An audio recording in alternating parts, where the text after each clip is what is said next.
toda la información necesaria se encuentra el día de hoy con nosotros Raúl Barrera, quien es director del programa de arqueología urbana del INAH. Bienvenido, ¿cómo estás? Mucho gusto. Igualmente, gracias por compartirnos toda esta maravillosa información, pero introduzcamos a la gente en el tema. ¿Qué son los tzompantlis? ¿Por qué son considerados o eran considerados como símbolos de la muerte en el México prehispánico?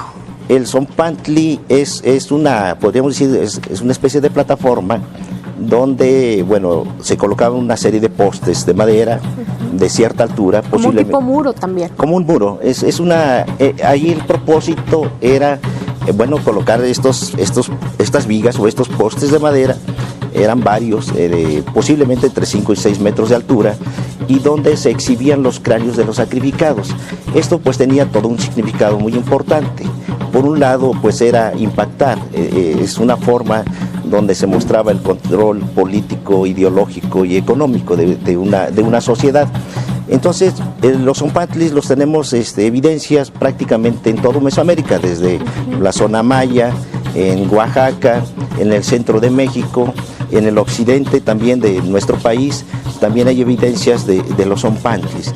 ¿Por qué era tan frecuente la práctica de la decapitación en esa época, sobre todo? Me llama mucho la atención. Bueno, el sacrificio humano se dio en diferentes sociedades del pasado, sobre todo bueno, en Mesoamérica, pero yo creo que más bien se trata de un culto a la vida, es a través de la muerte, ¿no?